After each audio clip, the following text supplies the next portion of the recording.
miséricorde. Ô Marie conçue sans péché, Priez pour nous qui avons péché vous attendre. ô Marie conçue sans péché, Priez pour nous qui avons péché vous attendre. ô Marie conçue sans péché. Priez pour nous qui avons péché vous attendre. Que par la miséricorde de Dieu, les âmes des fidèles trépassés reposent en paix. Amen. Au nom du Père et du Fils et du Saint-Esprit. Amen.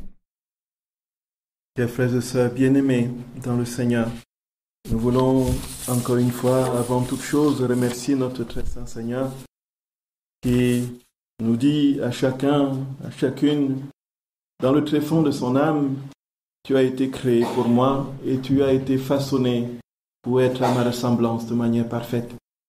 Et même si ta vie aujourd'hui prend des tournants qui te conduisent dans les abîmes du désespoir et du découragement, tu as été façonné pour la gloire, tu as été façonné pour l'amour, tu as été façonné pour la sainteté, tu as été façonné pour ma sainteté.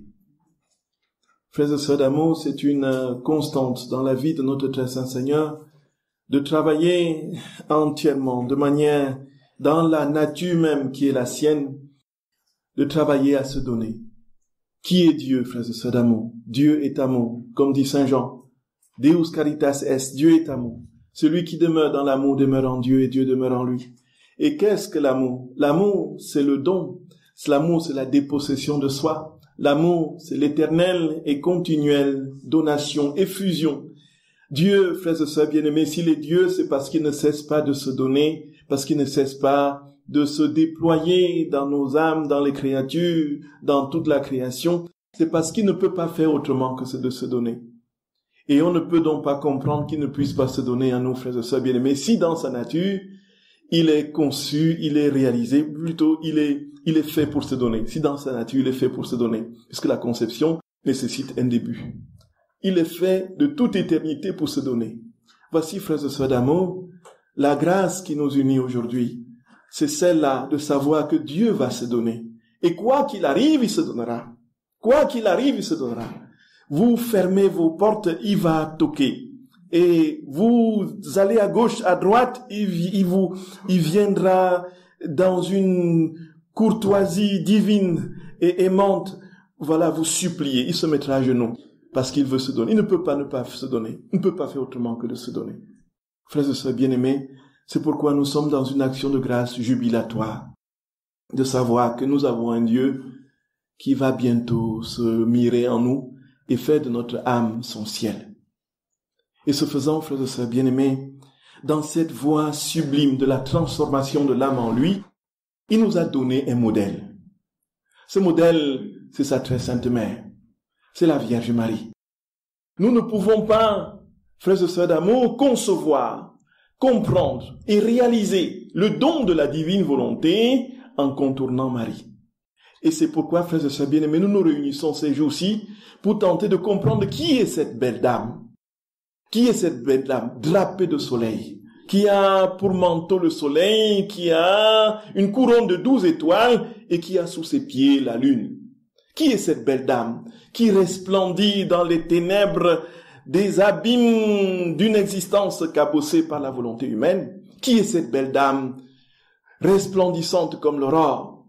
Et qui est cette belle dame qui mobilise aujourd'hui une armée d'âmes décidées à pulvériser les ténèbres d'une humanité complètement désorientée? Qui est cette belle dame, frères et sœurs d'amour? Même si nous avions 1 an de retraite, on n'épuiserait pas ce que Jésus dit d'elle dans le livre du ciel, et ce qu'elle-même, elle a dit à sa servante Luisa Picaretta, à sa petite sœur, dans le livre des 31 jours. Mais nous allons essayer, frères et sœurs bien-aimés, avec nos maladresses et surtout notre incompétence chronique, de tenter de voir, avec l'aide du Seigneur, ce que notre très saint Seigneur dit de sa mère, celle-là qui est notre mère. Et ce faisant, frères et sœurs d'amour, bien plus encore en ce temps, dans ces jours où nous sommes dans le sanctuaire, où elle est venue. Et elle ne peut donc pas ne pas nous éclairer sur ce qu'elle est, puisqu'elle est venue en ce lieu, et elle s'est manifestée. Et c'est pourquoi c'est avec confiance que nous voulons commencer cette retraite. Frères et sœurs d'amour, humblement, pardon, je vous le demande déjà d'emblée, s'il y a des choses qui sont obscures dans ce qui sera dit, s'il y a des choses qui vous troublent dans ce qui sera dit, ne l'attribuez pas à la lumière divine éclaboussante qui pulvérise nos intelligences et les réduit dans sa condition de réalité finie, mais attribuez-les plutôt, frères et sœurs bien-aimés, à mon incompétence et à mon incapacité de vous expliciter le grand mystère.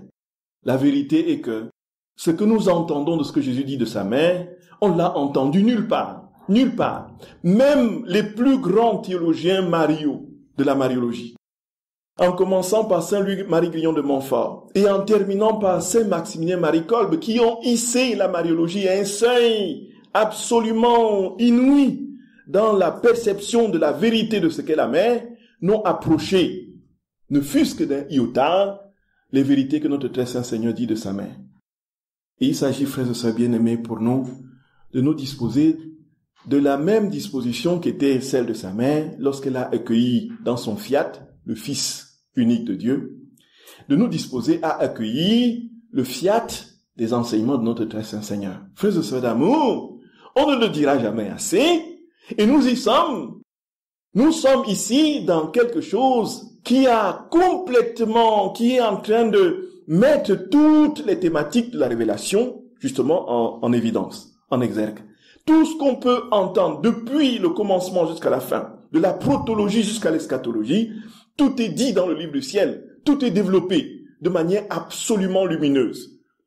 Et ce faisant, il y a une tentation, c'est d'entrer dans le livre du ciel avec le cerveau desséché, un cerveau qui est en mal d'élucubration. Un cerveau qui est justement en train de vouloir se torpiller pour tenter de cerner une vérité qui ne peut se donner pleinement que dans cette réalité de l'infusion de la vie de Dieu dans l'âme. Frères et sœurs d'amour, c'est lorsque l'âme sera véritablement... Et quand Jésus parle de notre intelligence, il ne s'agit pas d'un cerveau qui brasse 1001 idées justement à la seconde. Il s'agit d'un cœur qui, par l'intelligence, ce don de Dieu, qui est le Logos lui-même, qui est Jésus lui-même, vient opérer en nous pour nous donner de comprendre ces vérités. Et c'est pourquoi, frères et sœurs d'amour, comme on dit pour l'Orient, le théologien, c'est celui qui se met à genoux, et ce qui n'est pas le cas forcément en Occident. Le théologien, c'est-à-dire que le lecteur du livre du ciel, la lectrice du livre du ciel, c'est celle qui se met à genoux. Voyez? Et ce faisant, frères et sœurs d'amour, c'est dans une attitude priante, c'est dans une disposition de cœur aimante et priante que nous accueillons toutes les vérités que notre très saint Seigneur nous dit, frères et sœurs bien-aimés, de sa très sainte mère. Parce qu'il y a des choses qui vont nous dérouter, qui risquent de nous dérouter, ou plutôt qui vont, au contraire, si nous sommes dans la disposition de l'âme priante qui accueille, qui vont plutôt nous exalter et nous faire pousser de cris de jubilation. Parce que c'est inouï. Parce que c'est inouï, frères et sœurs d'amour. Ah, ça n'a pas de nom. Ça n'a pas de nom, frères et sœurs bien-aimés. Ça n'a pas de nom. Et alors, nous allons essayer, frères et sœurs bien-aimés, de commencer par le commencement. Alors, d'où vient Marie? Et ceci nous amène, frères et sœurs d'amour, à une question qui agite aujourd'hui le monde théologique et qui n'est pas définitivement résolue, mais qui trouve une vérité, ou plutôt une réponse quasi définitive dans ce que Jésus dit à Luisa Picaretta. En fait, c'est la question de la préexistence des âmes. Est-ce que avant de naître dans le sein de notre mère, nous existions déjà? Oui. Bon, en fait, ça c'est la question qui agite aujourd'hui le monde de la théologie. Alors certains disent que non, en fait, notre existence commence quand la fécondation advient. Voyez. Donc, quand le premier germe de notre existence dans le sein de sa mère, dans l'œuf primitif, de notre existence, dans le sein de la maman, c'est zygote, c'est ça, notre cher Philippe, c'est zygote? Oui. Je connais pas trop. Oui. Voilà. Donc, le premier œuf, l'œuf initial, donc qui nous constitue, Certains disent donc que c'est à partir de là que l'âme vient prendre possession de nous et dont nous devenons des êtres existants en ce moment-là. Au moment du croisement, n'est-ce pas, du spermatozoïde et de l'ovule. C'est à ce moment-là. Et alors, d'autres disent non, ce n'est pas possible. Et pour cela, ils vont se référer justement au psaume 139. Et puis au livre du Proverbe, du chapitre 8, du verset 24. Les abîmes n'étaient pas encore, et déjà, j'étais conçu. Et puis, toujours au Siracide, au chapitre 24, verset 8, il dit, je suis sorti de la bouche du Très-Haut, le Créateur de toutes choses. Et il donna l'ordre. Celui qui m'a créé m'a fait dresser ma tente. Il m'a dit, installe-toi en Jacob, entre dans l'héritage d'Israël. Et puis il y a le psaume 139 qui dit, depuis la conception de ma mère, tu me connais, ainsi de suite, tu as mis une parole à ma bouche, ainsi de suite. Donc, comme pour dire que il y a un temps, nous avons été conçus et pensés de toute éternité, ou plutôt, à un moment donné, dans l'éternité de Dieu, avant d'entrer dans le sein de notre mère. Et frères et sœurs bien-aimés, on est ainsi dans le monde théologique fortement agité. À quel moment survient l'âme? Voilà, c'est ça. À quel moment survient? Est-ce que c'est lorsqu'on est le petit œuf dans le sein de sa mère, ou encore avant, et puis ensuite dans le sein de sa mère? Toujours est-il que peu importe la réponse qu'on apporte à cette question apparemment troublante, Jésus dit très clairement que pour ce qui est de sa mère, je ne sais pas pour ce qui était de notre propre conception, ce qui est sûr et certain, c'est que notre très sainte mère, selon ce que Jésus dit à Luisa Picaretta, frères et sœurs d'amour, a été conçue déjà avant d'entrer dans le sein de Anne. C'est ça en fait. Et c'est là que tout le mystère de l'Immaculée Conception trouve son sens et s'épanouit d'une manière éblouissante. Jésus le dit, frères et sœurs d'amour, de manière assez forte et pertinente. Et puis, notre très sainte mère, quand elle vient à Luisa Picaretta et lui raconte justement comment elle a été conçue, il y a un moment, il y a sa conception, il y a sa naissance. Vous avez vu ça? Elle est conçue et ensuite elle naît. Et ensuite, le déroulement de sa vie terrestre jusqu'à son assomption. Et donc, qu'est-ce qui s'est passé pendant cette conception? Dieu seul peut nous le dire.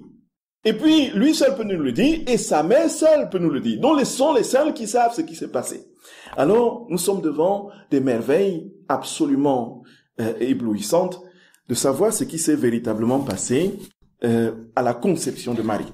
Donc, l'Immaculée Conception, frères et sœurs d'amour, l'Immaculée Conception. Il faut dire que ça a été un dogme. C'est devenu définitivement un dogme par la bulle du pape Pie IX du 8 décembre 1854, Ineffabilis Deus, où il proclame, après avoir consulté justement les chrétiens et puis les cardinaux, le collège des cardinaux qui était au nombre de 8, et puis il a décidé que c'est un article de foi irréfutable que la Vierge, depuis sa conception, n'a pas été entachée justement du péché originel.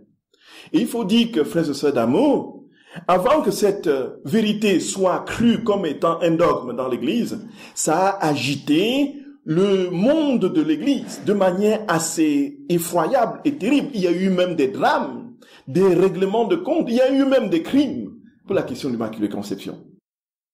Et ce faisant, il y avait une division profonde dans l'Église entre les dominicains qui, eux, défendaient de manière mordicus que ce n'est pas possible qu'une créature ne soit pas sans péché. Pourquoi? Parce qu'il faut que tous aient péché pour que le Christ soit le sauveur de tous. Donc s'il y a une seule créature qui n'a pas péché, Jésus ne peut pas sauver tout le monde.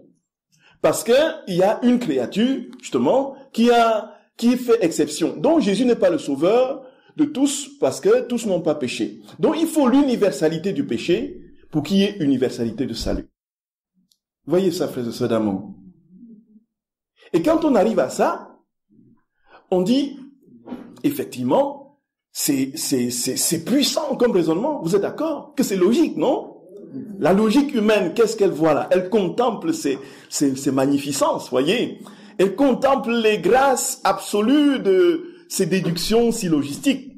Elle sait que, voilà, ce qui est dit là, c'est vraiment redoutable. Rien ne peut déplacer cette logique, la désorienter. elle est rigoureuse et implacable.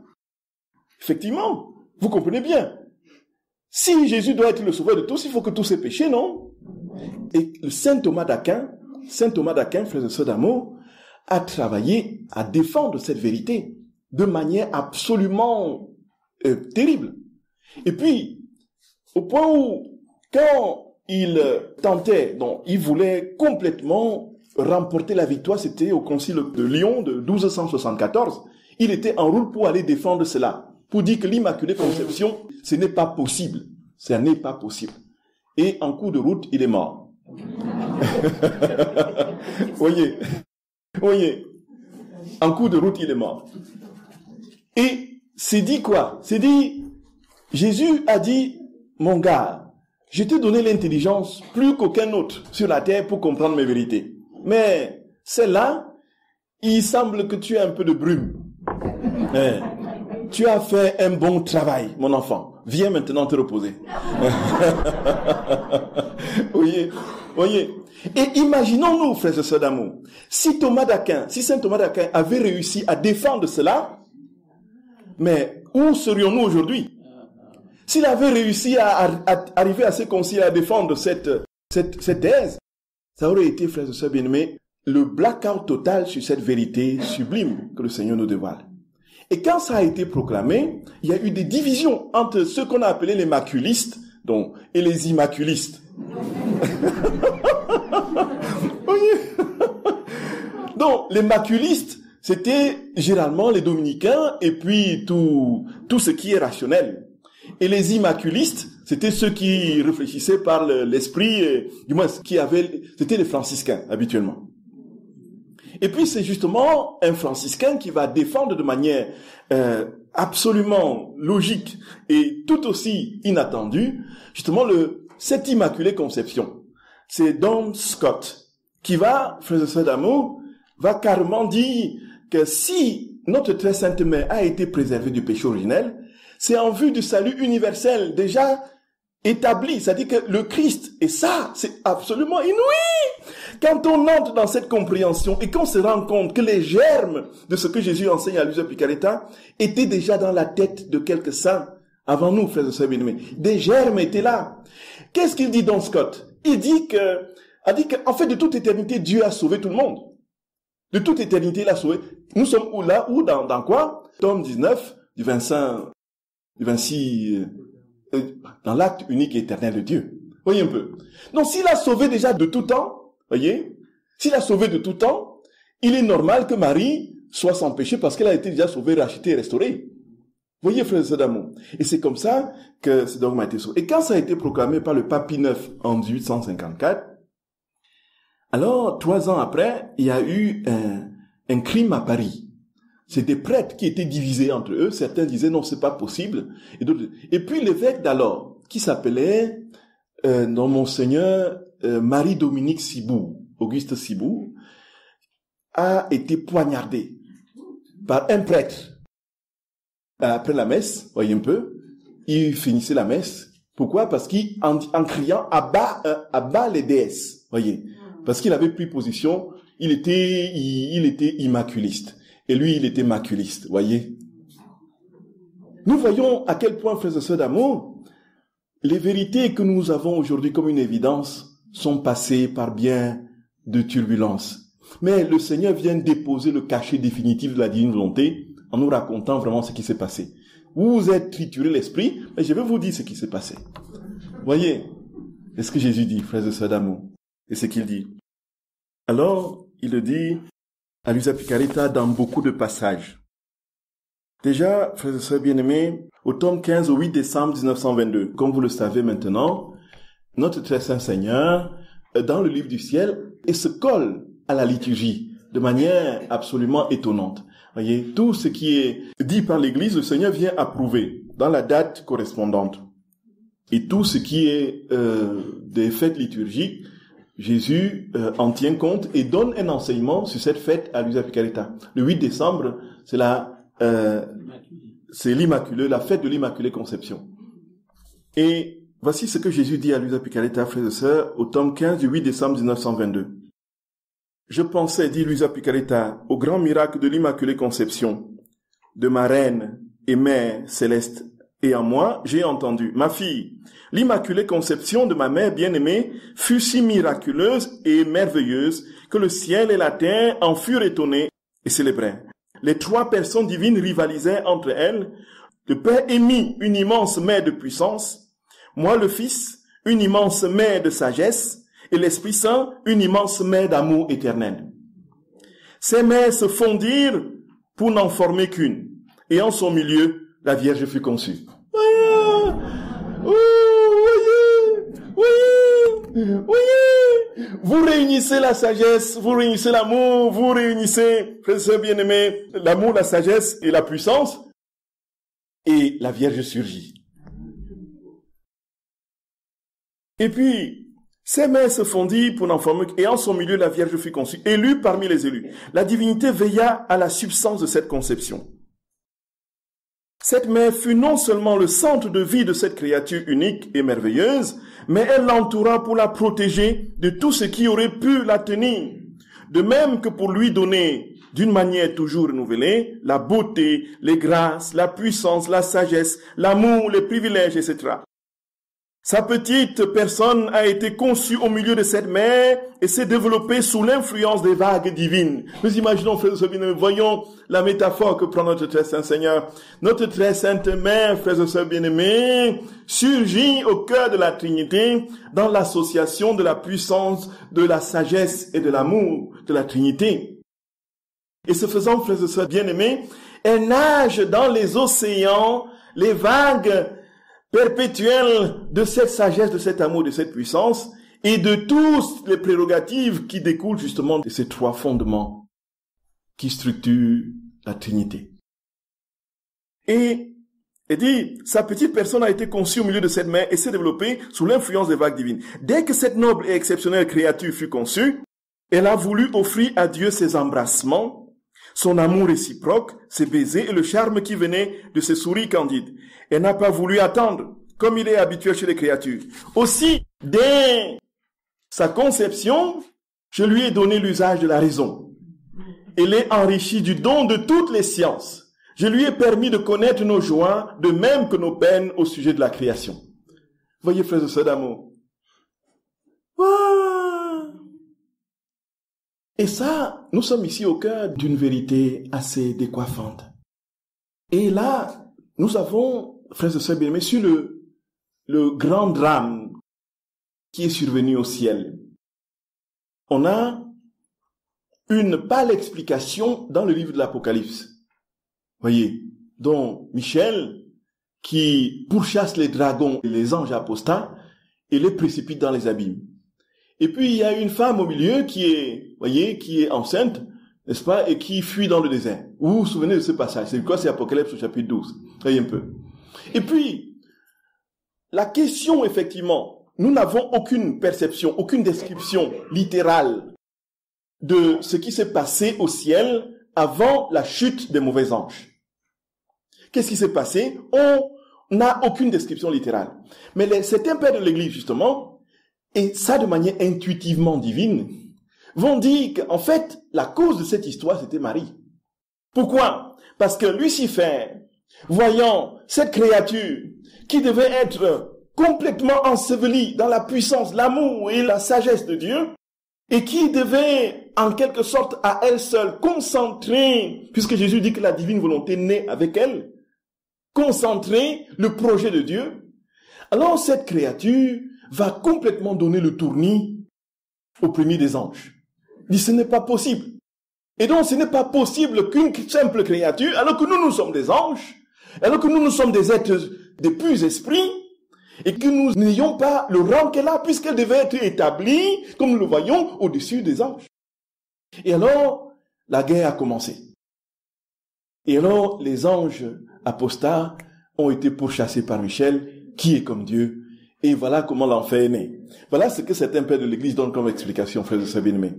Sans avoir un seul instant lu Luisa Picaretta, a mis lieu de comprendre que ces vérités devaient donner un plus grand resplendissement à la conscience chrétienne dans les écrits du livre du ciel. Voyez, frères et sœurs bien-aimés, Et ce faisant, ce qui va se passer, c'est que Jésus dit très clairement qu'elle a été pourvue de raison. Nous ne sommes pas encore dans le sein de Anne. Hein? Elle n'est pas encore rentrée dans le sein de Anne. Hein? C'est-à-dire qu'elle est dans la sphère du divin. Et Jésus dit que dès le sein de sa mère, elle venait au ciel, au pied de notre trône, nous embrasser, nous offrir son amour réciproque et ses tendres baisers, se jetant dans nos bras et nous souriait avec tant de gratitude et de remerciement qu'elle provoquait nos sourires. Voyez un peu.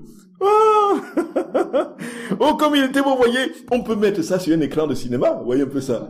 La Vierge, la petite Vierge là, qui vient danser auprès du trône, qui se jette dans les bras de son Seigneur, de son Créateur, qui les sourit avec tant de gratitude et remerciement, et on voit la Trinité qui sourit. Gloria, Gloria, frères et sœurs d'amour, frères et sœurs bien-aimés, nous imaginons Jésus qui vient nous sourire, Dieu qui vient nous sourire, quand nous posons un acte dans la divine volonté, parce que c'est son acte à lui, et que c'est lui-même. Il sort de cet acte. Qu'est-ce qu'il fait? Il n'a rien d'autre à faire que de nous sourire. Et le sourire de Dieu, c'est quoi?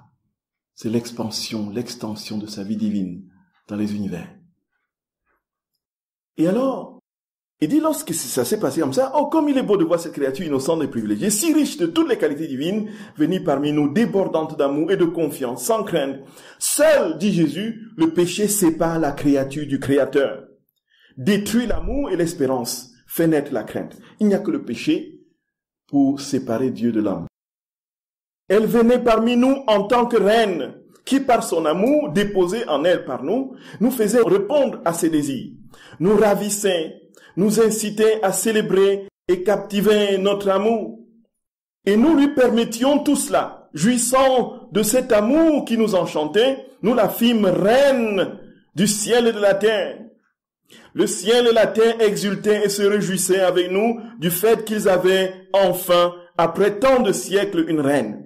Le soleil souriait dans sa lumière et se considérait heureux de servir sa reine en lui donnant sa lumière. Les cieux, les étoiles et l'univers entier se réjouissaient et célébraient parce qu'ils pouvaient charmer leur reine en lui laissant voir leur beauté et l'harmonie dans laquelle ils baignaient. Les plantes souriaient parce qu'elles pouvaient nourrir leur reine. Même la terre souriait et se sentait ennoblie d'être en mesure d'offrir une demeure à son impératrice et d'être parcourue par ses pas. Seul l'enfer pleura, se sentant affaibli par l'arrivée de cette souveraine.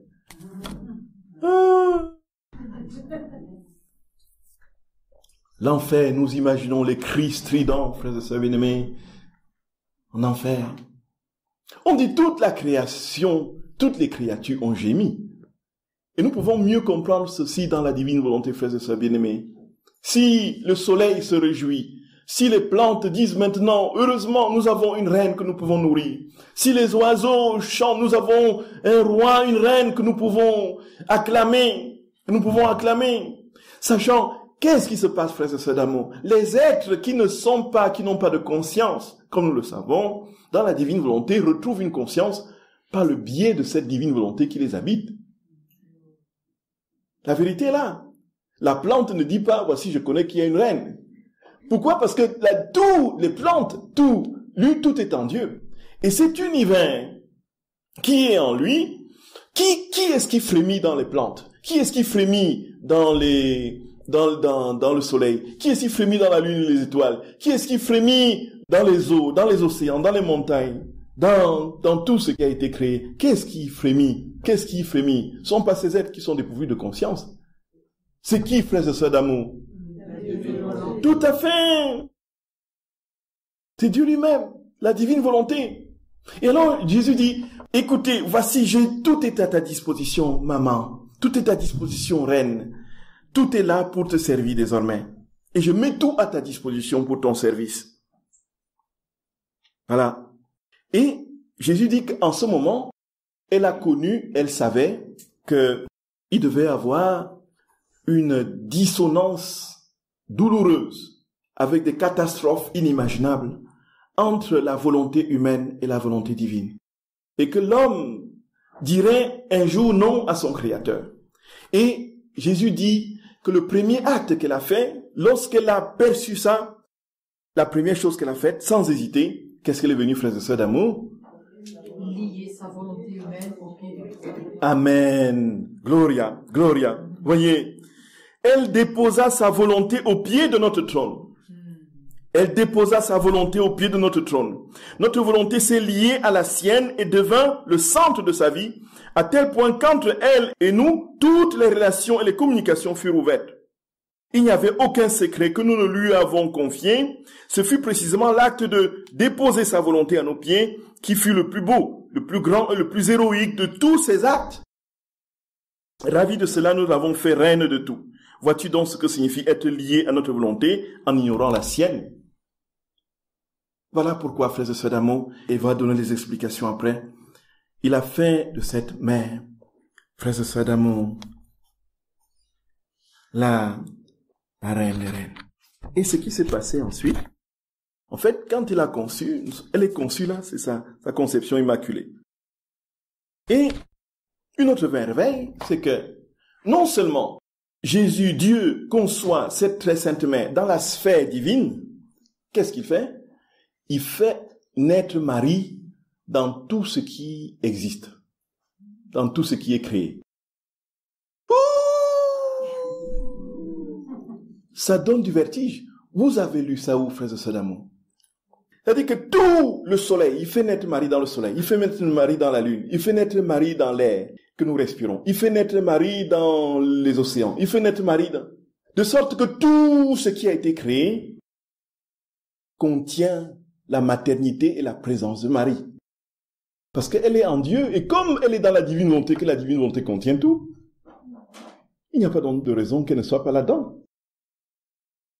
Aïe, aïe, aïe, aïe, aïe.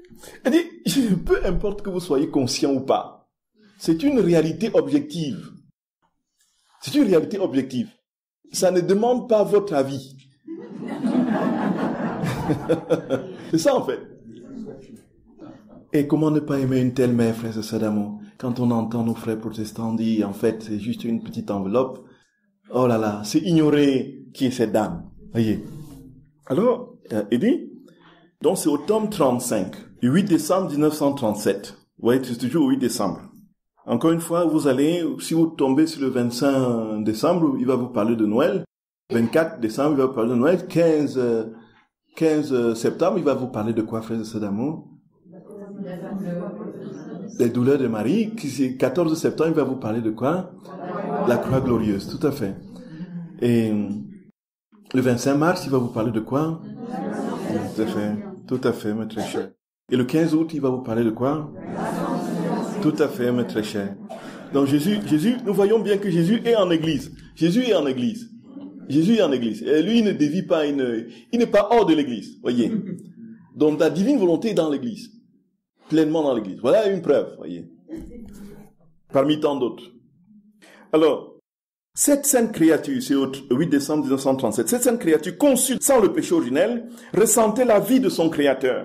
Sa volonté opérante qui ne fit rien moins que faire se lever de nouvelles mères d'amour. Oh, combien elle nous aimait!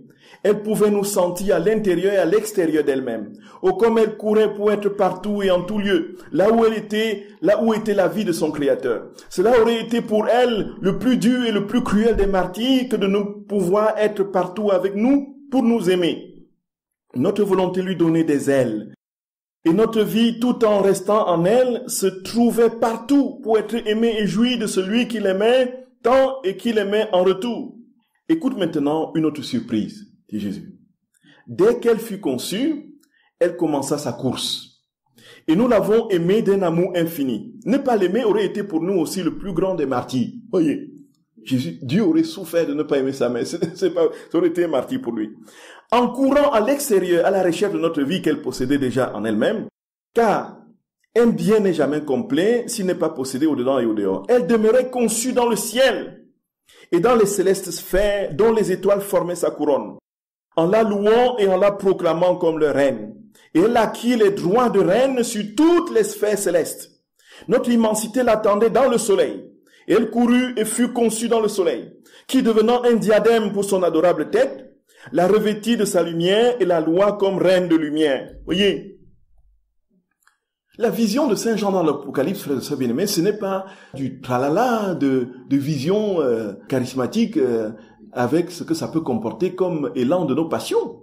Voyez, Je peux, sur le plan charismatique, projeter des visions, avoir des visions qui vont ressembler à ce que je crois et ce que je veux. On a eu des gens qui ont des visions d'un mari ou d'une épouse qu'ils ont voulu et que c'était l'épouse de quelqu'un d'autre. Ils ont eu la vision de cette personne qui est venue leur dire, ou Jésus est venu leur dire, ce sera ton mari, voyez, ou ce sera ta femme, alors que c'était la femme, l'épouse de quelqu'un. Voyez un peu.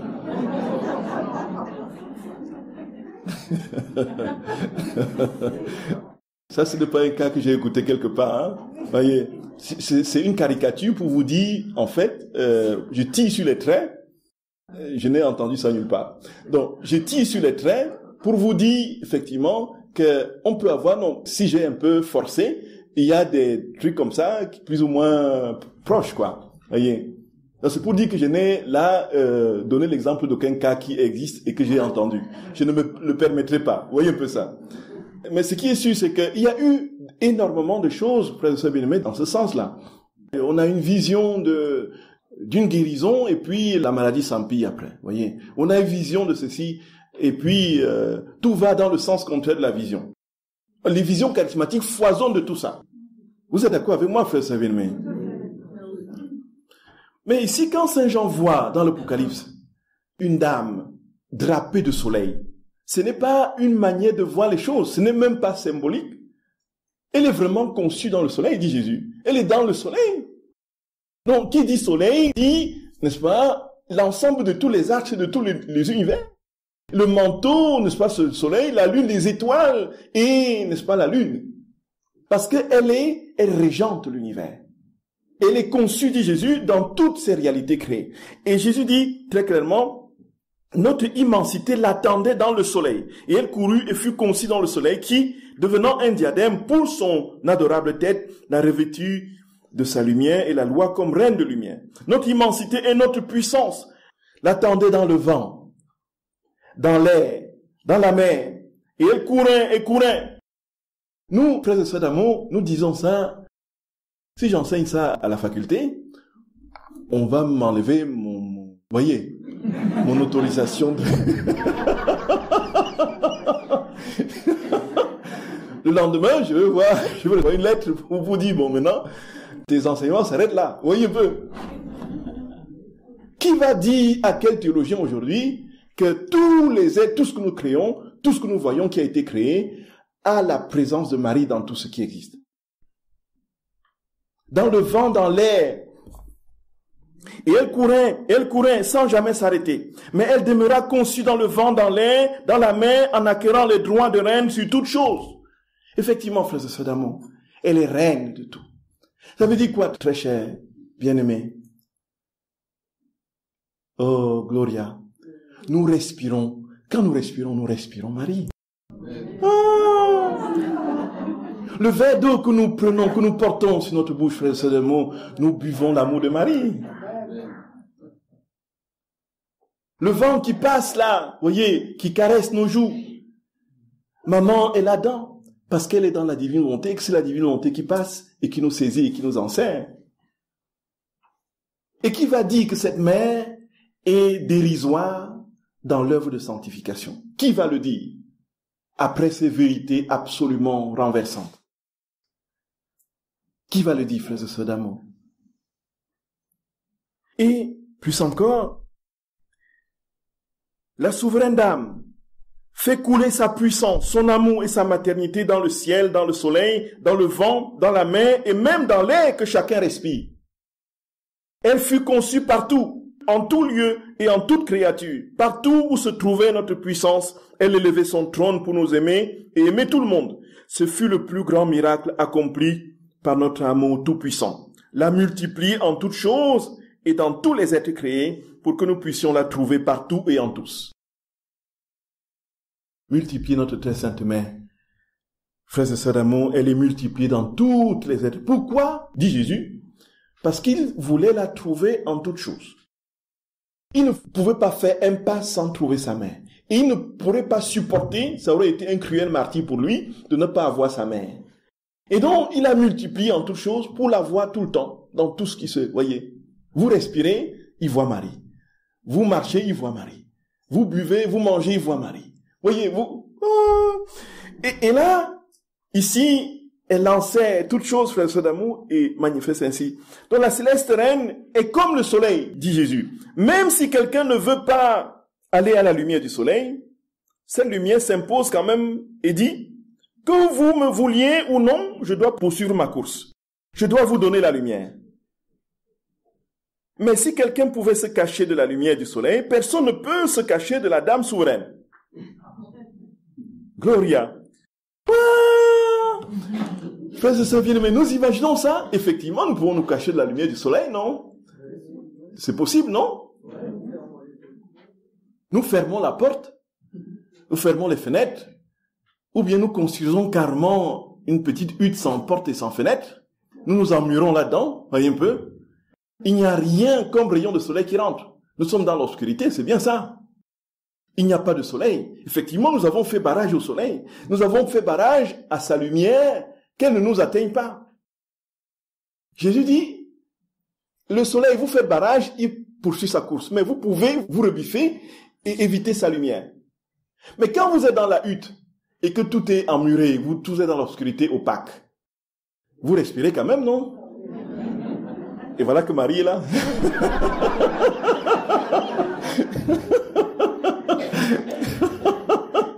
Voyez. Inouï.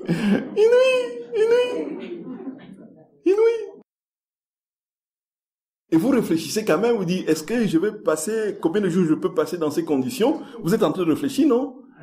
Dans vos pensées. Et qu'est-ce qui porte ces pensées? C'est-à-dire, Marie est là. Personne, dit Jésus, ne peut se cacher, la reine souveraine. Autrement, elle ne pourrait pas être appelée reine et mère universelle de tous et de toutes choses. Et nous ne savons pas comment prononcer des paroles sans produire des faits. Ah, comment ne pas aimer maman, frères et sœurs d'amour? Comment ne pas aimer Marie? Et ça, c'est rien encore. Ça, c'est rien encore. Des sublimes lumières que le Seigneur donne sur sa mère, c'est incroyable. Et il dit, c'est toujours au tome 35, peux-tu voir ainsi l'étendue de notre puissance et de notre amour dans la conception de cette sainte créature? Nous l'avons élevée à un tel degré de hauteur et de gloire qu'elle peut dire, là où se trouve mon Créateur, je suis aussi. Il m'a revêtu d'une telle puissance et d'une telle gloire que je suis souveraine sur tout. Tout dépend de moi. Mon règne s'étend partout, à tel point qu'en étant conçu dans toutes choses, je continue à concevoir en moi le soleil, le vent, la mer, toutes choses. Je possède tout en moi. Même mon Créateur. Et je suis souveraine et propriétaire de tout. Voyez, vous dites un truc comme ça. Dites un truc comme ça, tout de go, voyez, sans expliquer. On va vous traiter d'hérétique, voyez un peu. Mais effectivement, pourtant, nous fêtons Marie Théotokos, Marie, la mère de Dieu. Quand il dit qu'il possède son Créateur, c'est vraiment ça. Les dogmes l'ont défini clairement. Concile d'Éphèse 431, contre Nestorius. Marie est mère de Dieu. Ça veut dire qu'il a conçu la créature, a conçu son Créateur. Ça, c'est une vérité dogmatique absolue, qui naturellement fait frémir et pousse des cris d'incompréhension à nos frères protestants. Alors, même mon Créateur, je suis souveraine et propriétaire de tout. Tel est mon inaccessible auteur, ma gloire, que personne ne peut égaler, et mon grand honneur. Avec mon amour, j'embrasse tout, j'aime tout, et j'appartiens à tout. Je suis la mère de mon Créateur. Oui, voilà. Voilà la vérité. Et ce faisant, frères et sœurs d'amour, ce qui est sûr, ce qui est clair, ce qui est net, et absolument incontestable, c'est que cette mère, dans les moindres petits instants de notre existence, depuis le commencement de notre vie, était présente. Cette mère est partout, cette maman est partout. Cette maman est dans tout ce que nous faisons. Cette maman étend sa maternité. On va en parler, dans les moindres petites actions de nos vies, quand elle glorifie son Fils. Cette maman est aujourd'hui celle, comme dit Jésus, et comme nous le verrons, celle qui multiplie des stratagèmes pour hâter le règne, celle qui réunit ses enfants des quatre coins du monde, celle qui travaille à donner à cette créature, à cette existence débilitée par le péché, la pureté de la ressemblance originelle. Voici notre très sainte mère, frères et sœurs d'amour. Maman est partout. Maman est partout. Elle est en chacune de nous, dans chacun de nos actes, dans chacune de nos actions. Maman est partout. Maman veille, maman travaille à étendre cette maternité comme elle le fait, puisqu'elle est celle qui a été infusée en Dieu. Dieu a fait d'elle son ciel et on peut voir en elle le reflet, frères et sœurs, de la Trinité, comme on le verra en nous lorsque nous serons pleinement établis dans la divine volonté. Maman est partout, Marie est partout. On ne peut donc pas vivre la vie dans la divine volonté sans Marie. Ce n'est donc pas possible. On aura l'occasion de le voir, frères et sœurs, très concrètement dans les démarches progressives. On ne peut pas faire l'économie de Marie.